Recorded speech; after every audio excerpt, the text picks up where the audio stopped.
All right. Hey guys, right now I'm in the middle of notes and outlining, but I wanted to take a little bit of a break here and talk about research. I'm doing some research, very important part of the process.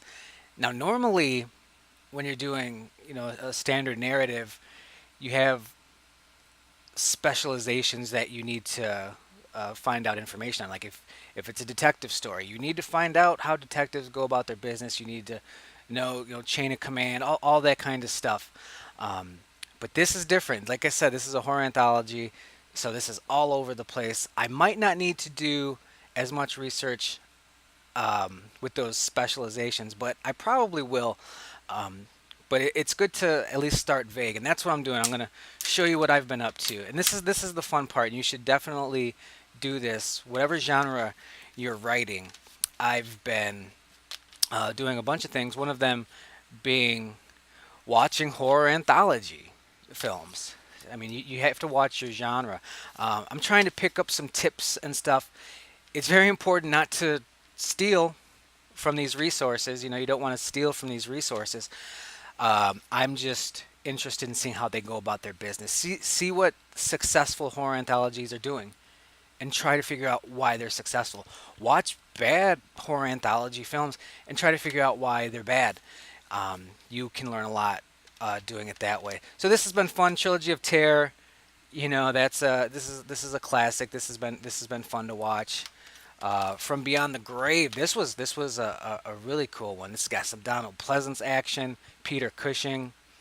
Very cool. I think a lot of them, and I talked about this before. A lot of them are about bad people who are finding out that they're dead, and here's why: because you did a bad thing. That was very popular back in the day. I don't think even like Tales from the Hood did that. Tales from the Crypt did that. It was the go-to. I don't think I'm gonna do that. I'm trying to think if any of the more recent ones have gone that route. I don't necessarily think so. Um, if a situation arises with my story here that's something I can pull off or it's appropriate, I might look into it, but I doubt it. I haven't watched this one yet. It's called Quaidon. It is a Japanese film. I was looking up, best horror anthology films, and this one came up, and I hadn't seen it. I've seen most of these, but I hadn't seen this one. So I'm gonna watch this maybe today uh, to see once again to see what it did right, why it's rated so high on those types of lists, and see if I can learn something. Especially, I mentioned it before, characterization in these short films, these little segments. It's on my mind. I find that to be a concern that I want to remedy because I'm not going to have a lot of pages to do it. And one thing that these films do is they focus on atmosphere, and they don't have a lot of characters in the segments and the short stories. They usually focus on one to five people tops. Five people tops. Obviously, if you've got a 10 to 15 page segment, you don't even have the space to introduce five people. Really, it's not how you would in a standard three-act structure narrative type of thing. So I'm also doing the same thing with horror anthology short story books. This is just a fun project for me because I get to watch the films. I get to read spooky short stories in October. This is great. This one, I mean, it's just got a cool name, Murder for Halloween. It's got some cool stories in there. It's got Edgar Allan Poe and some other big names, some Bram Stoker, which the Bram Stoker one, it's it was cut from Dracula. It's actually like the prologue to Dracula that they cut from the book because it's like, we're trying to save money, trying to save paper. Cut this out, it'll be cheaper to produce, and so they had to cut that out, and it's in here. So that's super cool. um, Jason Blum is everywhere. He's got the shows, he's got the movies, Blumhouse Pictures and all those, and he's got a horror anthology book. um, which is fun. There's a short story in here by Eli Roth, which I'm interested in checking that out. See what's going on there. And so yeah, just a lot of that stuff. Hopefully you can see that. Um, this Nights of the Living Dead, edited by Jonathan Mayberry and George Romero. I assume this is all zombie short stories.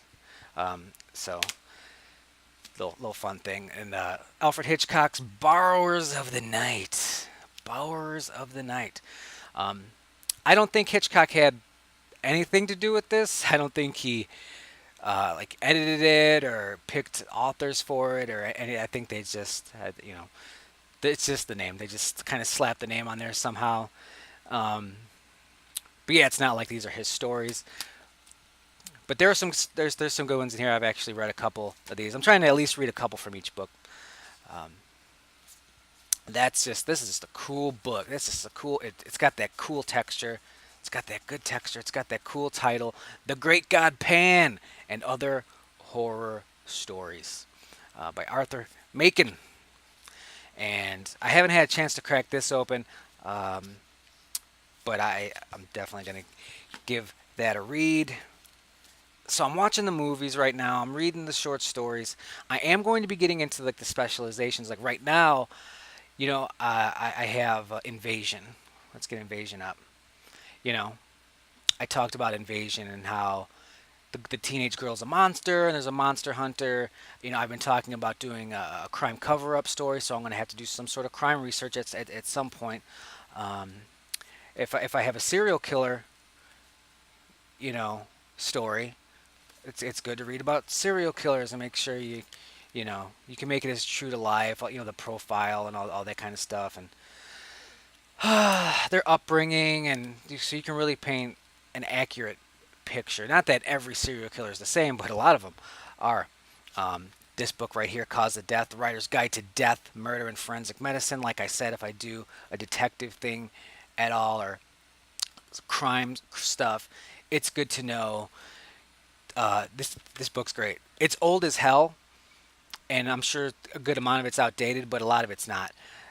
But you know how long a body takes to rot and how that sort of thing, so you can get your details right. Jesus, this is explicit. I'm about to show you something explicit, but this is from like an autopsy. If you're going to have the detective talk to go to the morgue and stuff, and we got to do an autopsy, see what happened. Like they really go into they really go into some details here, which is good, which is very good.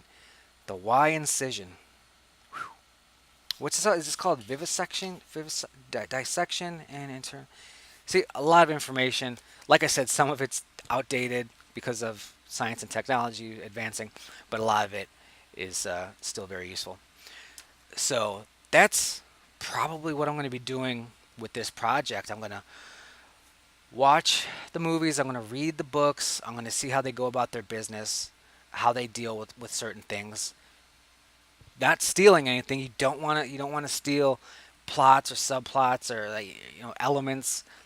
Just see how they do it and why it works, why it doesn't work, how it could have been better, what you would have done in that situation, and things like that. And as I figure out more stories here, um, I'll know what I need to research more. Like I might need to, maybe I need to chat up a gas station attendant because like I assume they just stand there for 8 hours dealing with people who want smokes and teenagers and they're stealing stuff.